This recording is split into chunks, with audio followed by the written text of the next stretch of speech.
상쾌한 아침 원주에서 출발합니다.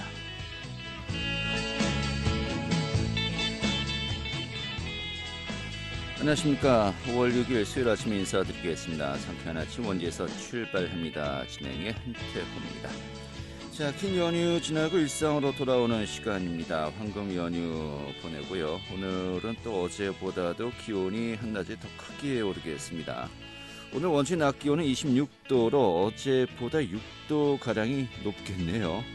자, 그리고 또 비가 내렸던 어제와 달리 오늘은 하늘 표정이 맑겠는데요. 자, 일상으로 돌아오면서 활기찬 그런 또 시간이 될 수 있기를 빌면서 오늘 또 상쾌한 아침 원주에서 출발합니다. 함께 하겠습니다. 자, 오늘 준비한 소식 살펴보도록 하죠. 이 횡성의 축사 신축을 둘러싼 지역 주민들의 갈등을 해소하기 위한 현행 가축 사육 제한에 관한 조례를 강화한 개정 주민 청구 활동이 2달여 만에 재개된다고 하네요.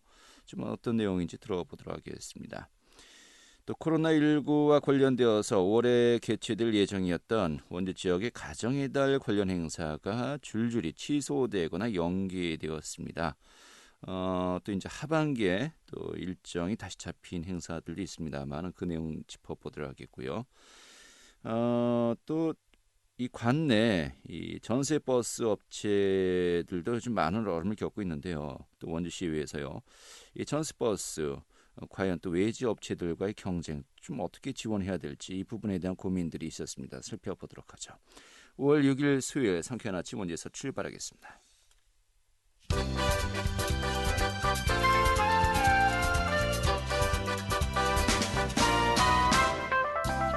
오늘의 주요 뉴스입니다. 오늘부터 일상생활과 방역이 조화를 이루는 생활 속 거리 두기가 본격 시행됩니다. 이에 따라서 운영을 중단했던 국립공원과 미술관 등 공공시설부터 방역 지침을 마련해 오늘부터 단계적으로 운영이 재개됩니다.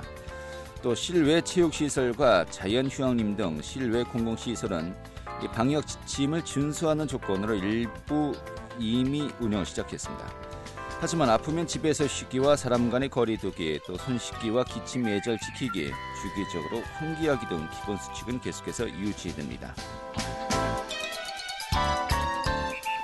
원주의 코로나19 완치자가 일주일 만에 다시 양성 판정을 받았습니다. 가운데는 지난달 28일에 퇴원했던 원주 60대 여성이 자가격리 기간의 재검사에서 어젯밤에 재확진 판정을 받아 원주 의료원에 입원 조치를 했다고 밝혔습니다. 다만 이 환자는 특별한 증상이 없는 이른바 무증상 환자였고 이 도내에서 코로나19 완치자가 재확진된 사례는 이번이 8번째입니다.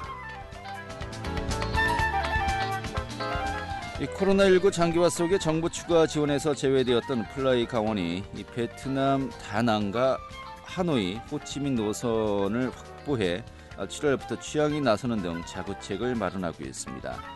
이 플라이 강원에 따르면 베트남 세계 주요 도시 공항의 신규 노선 동시 확보는 이 코로나19 확산 이후 국내외 모든 항공사 중에 처음으로 이뤄낸 성과이고 앞으로 강원도와 협업해서 베트남 여행객들을 한국으로 유치하는 관광 활성화에 본격적으로 나설 계획이라고 밝혔습니다. 오늘의 주요 뉴스입니다.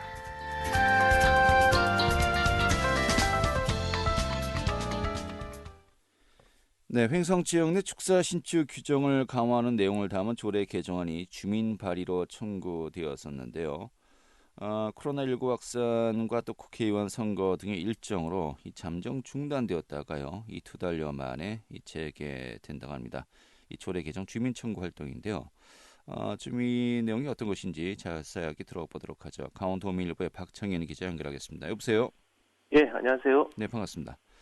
자, 먼저 이 축사 신축 규정을 강화하는 내용을 담은 조례 개정안이 이 주민 발의로 청구되었었다라고 하는데요. 이게 좀 어떤 내용입니까?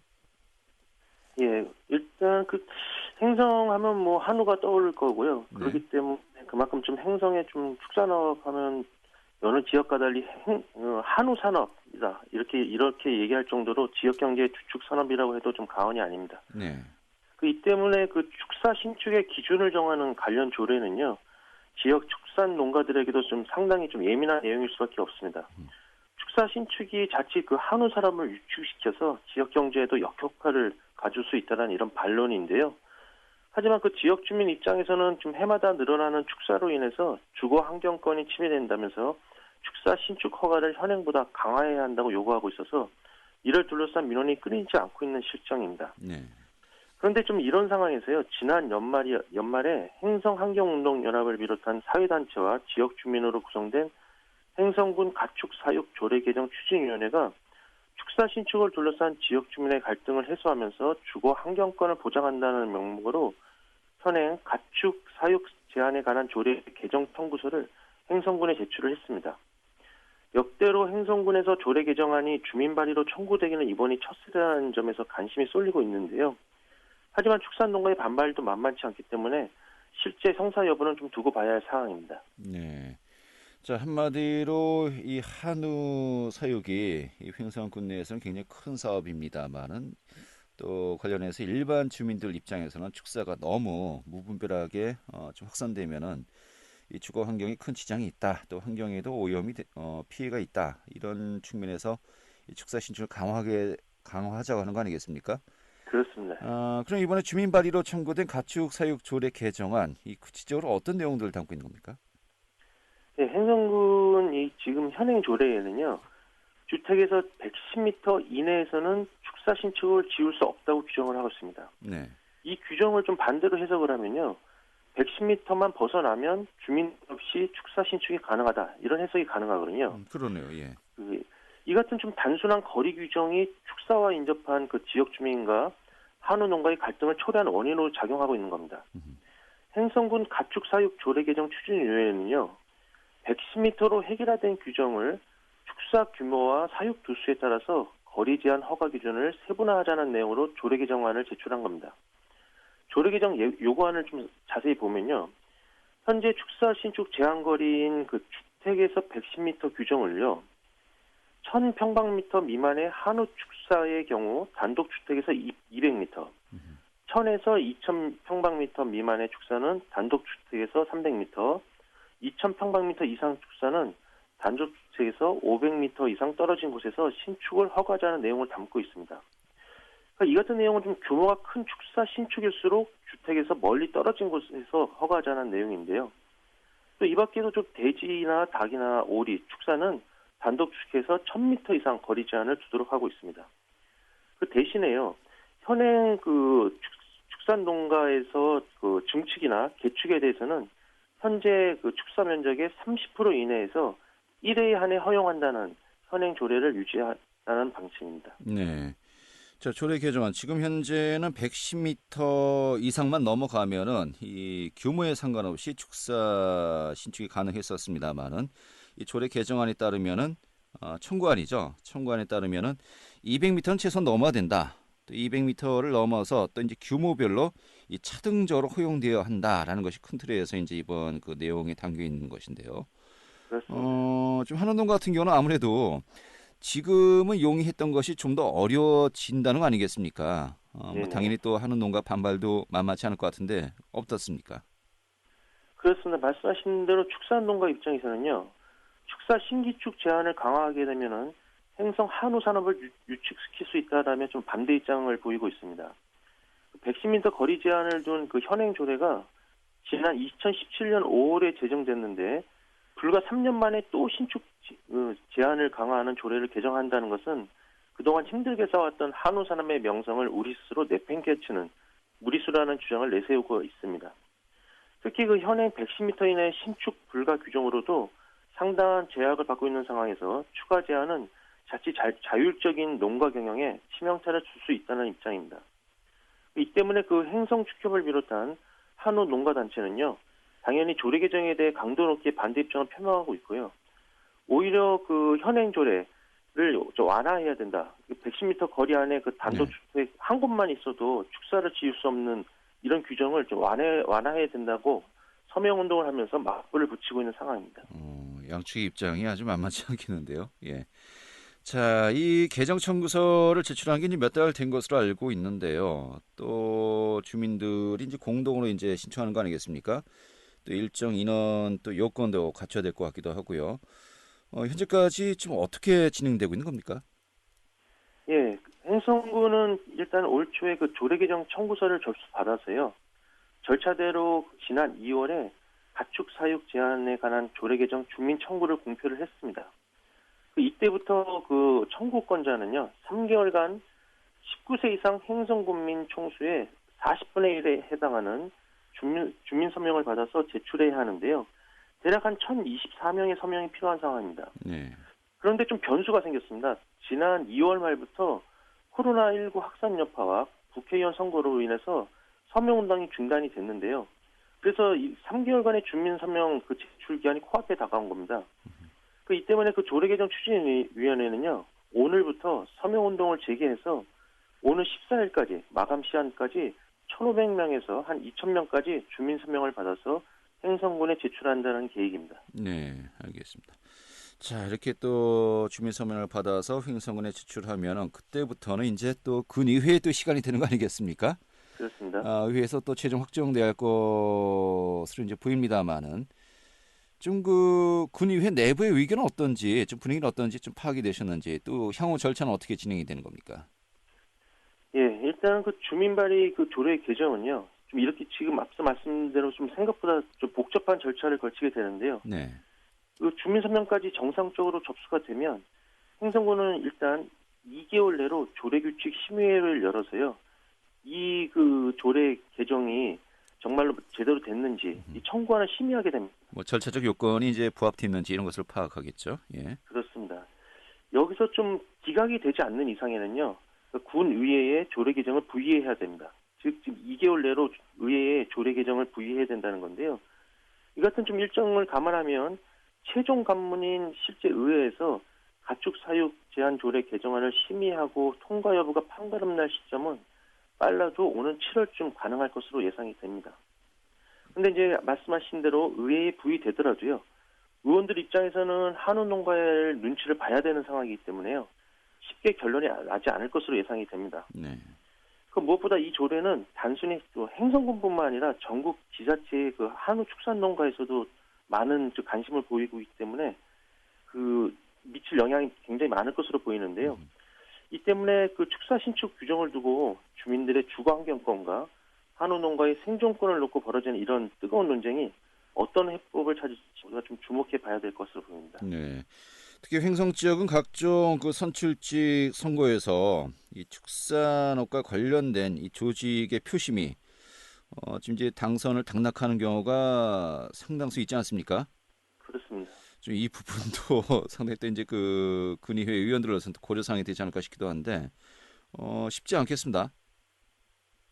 그렇습니다. 그 잠시 말씀드리면 그 한우 행성 한우는요, 2016년만 해도 한 3만 마리가 채 안 됐었거든요. 한 네. 2만 9천여 마리였는데 지금 작년 말 같은 경우 6만 마리가 넘었으니까 한 2배로 마리수로다가는 한 2배로 늘었고요. 배가 넘었군요. 예. 그렇습니다. 축산 농가 수로만 보면은 지금 한 1,500여 농가가 되거든요. 예. 그럼 그러니까 이 1,500여 농가가 되다 보니까 아무래도 의회 의원들 입장에서도 굉장히 좀 부담을 가질 수밖에 없는 상황일 것으로 보입니다.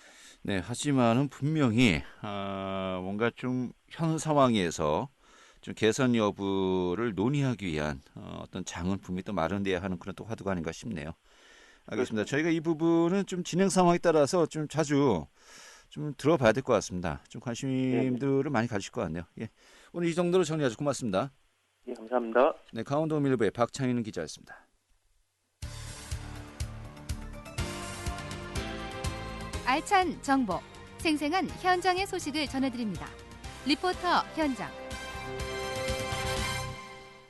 네, 어제가 5월 5일 어린이날이었고요. 또 이틀 뒤 5월 8일 어버이날, 또 5월은 뭐 가정의 달이죠. 이 각종 행사가 예정돼 있습니다만은 이 코로나19 감염 예방을 위해서 여러 가지 뭐 지역 행사들 줄줄이 취소되고 있습니다.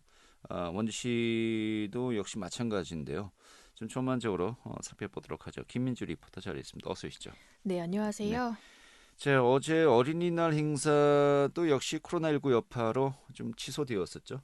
네, 가정의 달인 5월을 맞았지만 코로나19 지역 감염 우려로 인해 행사와 축제는 대부분 취소되고 있는 상황인데요. 사회적 거리두기가 생활 속 거리두기로 완화됐지만 코로나19 지역사회 감염을 예방하기 위해서입니다. 강원도를 포함한 서울시, 부산시 등 전국의 어린이날 행사가 모두 취소됐는데요. 이렇게 모든 행사가 취소된 것은 지난 2014년 이후 6년 만입니다. 원주시와 강릉시, 태백시도 예정돼 있던 어린이날 행사를 모두 취소했는데요. 다양한 체험 부스와 공연을 준비했지만 행사로 인해 지역 감염이 우려될 수 있기 때문입니다. 네.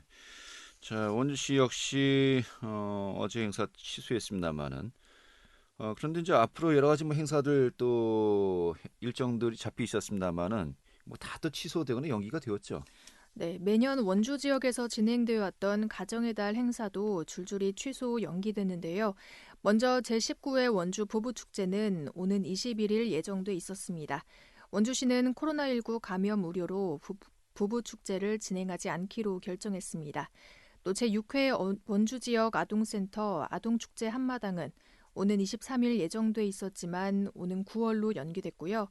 이번 달 예정이었던 제18회 원주 청소년 축제 역시 오는 9월로 미뤄졌습니다. 이렇게 매년 열리는 지역 행사뿐만 아니라 소규모 행사도 취소되고 있는 상황인데요. 결혼식과 공연뿐만 아니라 기업이나 지역의 소규모 행사도 지난 2월부터 코로나19로 인해 취소된 경우가 많다고 합니다. 자세한 이야기 원주 지역 행사업계 관계자에게 듣겠습니다. 원래 정상적인 3, 4월보다 코로나 있기 전보다 전혀 없는 거지, 맞아.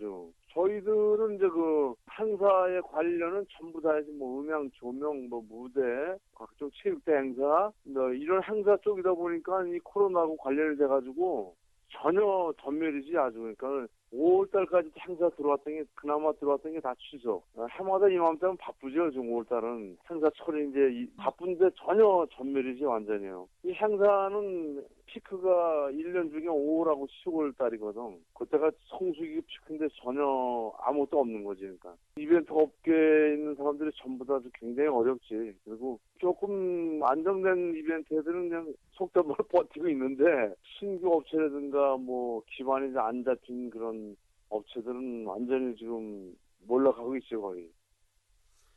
예, 뭐 어제 같은 경우는 KBO 또 프로야구가 무관중으로 또 경기가 이제 개막하기도 했었습니다만은 뭐 코로나19로 인해서 밀접 접촉이 되는 행사나 축제가 취소되고 있고요. 또 반면에 또 비대면 문화 좀 많이 또 늘 것으로 예상을 하고 있죠. 네, 코로나19로 행사 축제가 취소되면서 비대면으로 즐기는 문화가 늘고 있는데요. 원주시는 가정의 달 행사를 모두 취소했지만 가정의 달을 기념하는 비대면 캠페인을 진행하기로 했습니다. 가정의 달 행사 대신 영상 메시지를 제작해 홈페이지와 전광판을 통해 가족 지원센터와 육아 카페에 홍보할 계획이라고 합니다. 또 예술 공연 문화도 비대면으로 변하고 있는데요. 전국에서는 온라인을 이용한 비대면 공연이 이미 활성화되고 있습니다. SNS를 통해 무관중 온라인 공연을 개최하거나 콘서트 생중계를 통해 공연을 관람하는 사람도 많아졌는데요.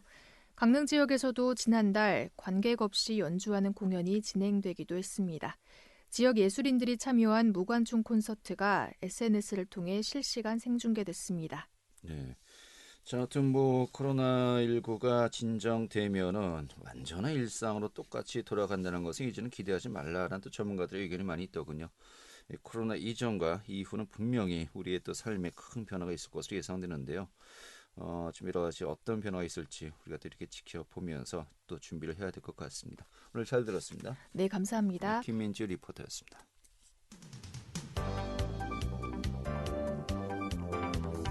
생생한 현장, 유익한 생활 정보를 전해드리겠습니다. KBS 원주 라디오 상쾌한 아침 원주에서 출발합니다를 함께하고 있습니다.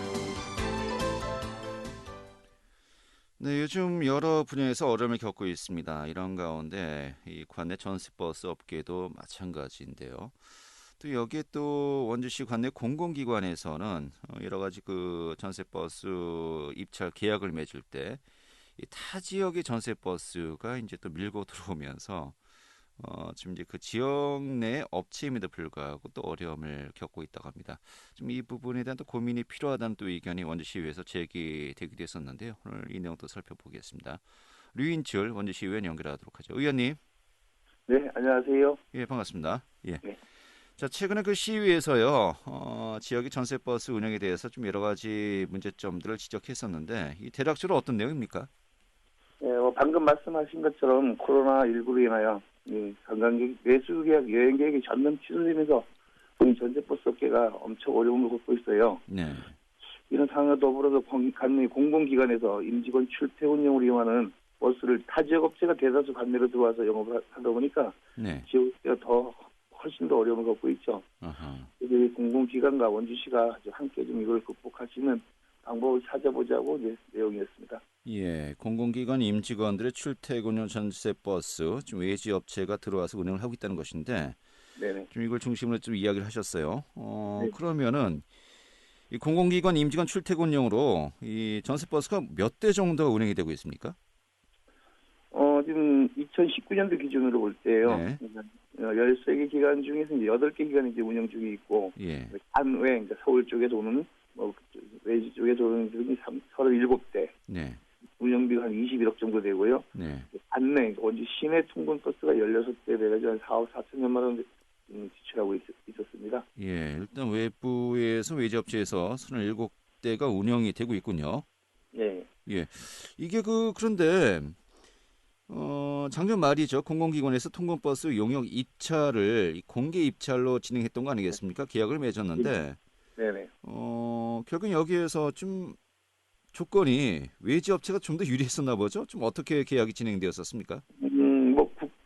계약법상으로는 큰 문제는 없습니다. 예. 용역 계약 5천만 원 미만은 관내 업체를 맺을 수 있고, 5천만 원 이상이나 5억 미만까지는 도내 입찰로 제한할 수 있고요. 예. 5억 이상은 이제 전국 입찰을 볼 수 있는데, 저희들이 확인한 바에 의하면 대부분 공공기관에서 5천만 원 이상 금액으로 발주하면서 예. 국내 입찰 제한을 안 하고 강원도 또는 전국 입찰로 진행을 하다 보니까 외지 업체들이 저가로 낙찰을 많이 받았죠. 네. 그래서 지역 업체들이 계약할 수 있는 기회가 많이 줄어드는 거죠. 저희가 어제인가요? 그 건설업체 수주도 결국은 어느 정도 일정 규모 이상은 공개 입찰로 시행되면서 네. 외지 업체들이 강세를 보이고 있다. 좀 근데 이 부분이 법적으로는 또 문제가 없어요. 지금 말씀하신 것처럼 이 전세버스 업계도 마찬가지인 것 같습니다. 네. 이게 좀 이렇게 되면 외지 업체가 규모의 경제로 이제 들어오면서 관내 업체는 좀 자생력이 약해질 수밖에 없는 것이고요. 네. 좀 여러 가지 또 분명히 또 우려되는 문제점이 있지 않습니까? 어떤 것들이 있을까요? 지금 방금 말씀드린 것처럼 이 전세버스들은 그러니까 정기적으로 수익이 발생하는 거라서 그 부분들이 이제 없어지다 보니까 기회가 없어지니까 현재 코로나19로 인해서 경기가 엄청 약화돼가지고 네. 침체가 되는데 이 부분들을 공공기관에서 도와주지 않으면 지금 아시는 바와 같이 지금 경기가 살아나려면 상당한 시간이 걸릴 것 같거든요. 예. 당장 내년부터라도 좀 우리 시와 공공기관하고 협조해서 지역업체가 좀 참여할 수 있도록 해주는 게 방법이 아닌가 싶습니다. 알겠습니다. 원주시 전세버스 업체 현황이 어떻습니까? 지금 15개 업체에 317대 이제 전세버스가 등록되어 있어요. 예, 300여 대 정도가 있는데 현재는 운행이 좀 중지되어 있는 상태인 차량이 굉장히 많죠. 거의 없죠. 일감 자체가 거의 없죠. 예. 알겠습니다. 자, 이게 결국은 기업도시 혁신도시 내 공공기관과 지역의 업체들이 상생하자. 우리가 이렇게 얘기를 합니다만 법적으로는 또 분명히 한계가 있는 것이고요. 결국 애초에 들어갈 때 입찰할 때 외지 업체와 비교해서 비슷한 조건들은 여기서 또 제시할 수가 없는 겁니까? 사실 또 이 부분은 또 우리가 먼저 점검해 봐야 될 것 같은데요. 그러니까 권역별로 분할해서 입찰을 보든가 네. 아니면 지역 업체에 가산점을 주든가 아니면 외지 업체가 들어올 때 지역 업체가 컨소시엄을 공동으로 도급할 수 있게 그렇게 해주면 지역 업체가 같이 충분히 참여할 수가 있거든요. 네. 그럼 이런 부분 좀 시와 또 시의회 또 공공기관과 좀 논의가 좀 이루어지고 있습니까? 어떻습니까? 그래서 이게 아시는 바와 같이 혁신도시 이전 공공기관들은 국가기관이다 보니까 제가 권창무 시장님께도 부탁을 드리는 게 두 분 국회의원님들을 모시고 공공기관장님들하고 같이 만남의 자리를 만들어서 어찌 당초에 노무현 대통령님이 혁신도시를 만드는 계기 자체가 지방으로 내려가서 지역 경제를 활성화시키라고 만든 취지가 그거였잖아요. 예. 그러니까 공공기관장님들하고 우리 두 분 국회의원님하고 시장님하고 같이 만남 자리를 만들어서 지역 경제 활성화에 같이 힘을 보태주십사 하고 권유하는 수밖에 없는 것 같습니다. 알겠습니다. 그 지자체 차원에서도 정치권에서도 좀 고민들을 많이 해봐야 될 것 같은데, 자 그런데 또 근본적인 이야기가 지금 이야기하신 것이 지역의 균형 발전 차원에서 혁신도시에 어떤 우리가 의미를 부여하고 있지 않습니까? 네네. 그렇기 때문에 이제 가장 그 최종적으로는 이런 그 출퇴근 버스가 없어져야 되는 거 아닙니까? 근데 그럼 뭐 강제할 수 없다 보니까 근데 지금 직원이 제일 많은데 건강보험 심사평가원인데요. 예. 그리고 원주 지역에 많이 내려와 있습니다. 아하, 예. 와 있고 지금 앞으로도 아시는 것처럼 처자식들이 교육 문제나 이런 것들 때문에 당장 올 수는 없는 거 아닙니까? 그런데 시간이 지나면서 신규 직원도 지금 현재 지역업체 이제들도 뽑고 있으니까 점차적으로 될 겁니다. 예, 최종적으로 모든 혁신도시 임직원들의 이 혁신도시 또 원주의 정주 여건 이것을 우리가 또 활성화하고 또 어떻게 조성할지 고민하면서 일종의 좀 과도기적 상황인 것 같습니다. 이 과도기적 상황에서 전세버스 은행 또 관내 업체들이 어떻게 상승할 수 있을지 아까 좀 말씀하셨듯이 정말 머리를 맞대고 함께 또 고민의 결과를 만들어내야 할 것 같습니다. 네, 오늘 이 정도로 정리하죠. 고맙습니다. 예, 감사합니다. 네, 더불어민주당의 류인출 시의원이었고요. 자, 5월 6일 수요일에 함께했던 KBS 원주방송국의 상쾌한 아침 원주에서 출발합니다. 오늘 순서는 여기까지입니다. 고맙습니다.